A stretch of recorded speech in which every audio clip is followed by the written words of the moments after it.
love it if we take it out. But as IILM thought wise, we are having it here. I don't mind, sir, if you can go out and discuss this further.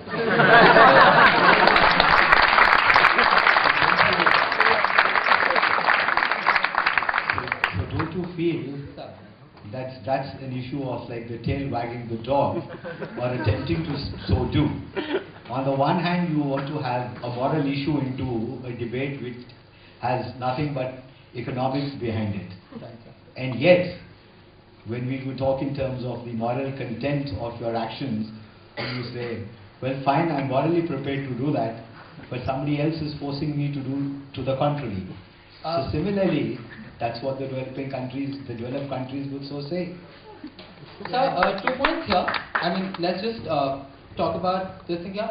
Sir, the point is, when we are sitting here, it's just for an hour and a half. It's not an ongoing process that will continue till 2050 minimum. I mean, that's when the 3-degree rise is. Sir, to draw that analogy... No, surely IILM would be here till 2000.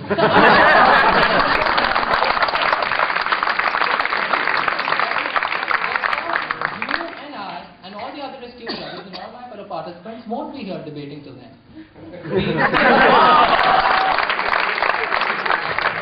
I hope to wait till then. I don't know why you yeah, thank you. Mr. Gaurav, who's speaking for the motion. Eminent panel of judges, fellow competitors, ladies and gentlemen. I start today with the perpetual handicap of being the proponent for the West, a society we all love to hate. But very unfortunately, I also realize that at this very time and position in history, we all shall look back at all the deliberations going on in Denmark and say that emerging economies did indeed put a spanner in what was rightfully and truthfully the right way to go about. To take an approach in order to work myself out of this hurdle wherein you all would love to criticize the West, I think the following approach, where I would briefly tell you why exactly the Copenhagen is happening in the first place and the need for it. Thereon, I would take you to the issues and the spanners coming in from the emerging economies, and finally, why do I actually believe that the derailment has occurred in the first place. The Copenhagen Summit 2009 is, as has been explained by my fellow competitors, nothing more than an attempt of the international community to come together and build a consensus on the all-important issues of climate change. However, like most of the other agreements and at every possible point in time, even this particular process is not without its own glitches. The issues at the heart of this summit are, in order to get a 2-degree rise, or at least reduce the temperature rise up to 2050 to up to 2 degrees, or as the African nations G77 and AOSIS suggests, put it down to something like 1 degree Celsius, which is scientifically not feasible.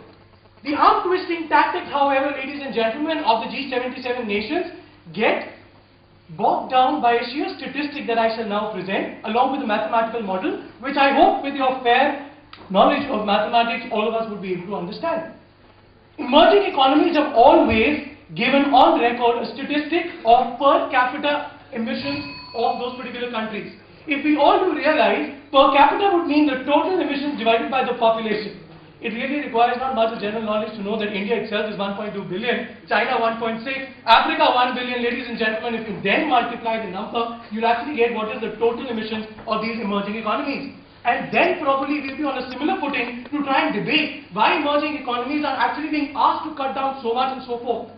America today and all the developed nations do realize at this point in time that they are in a position to help out, according to the Bali Action Plan, the motions in process wherein they can help these developing economies. Howsoever, Africans, known for their wonderful fund management in the past and their great money laundering tactics, want a $400 billion annual commitment to be set on the table so that they might play with that particular amount of money.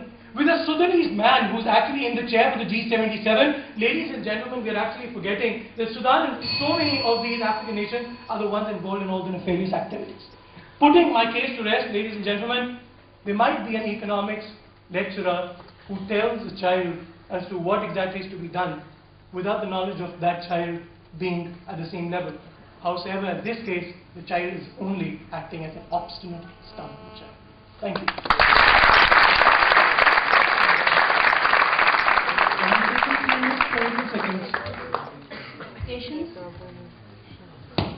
So the Copenhagen Accord makes it voluntary for nations to have emission cuts, and in that process it kills the Kyoto Protocol, which made it obligatory for rich nations to have emission cuts.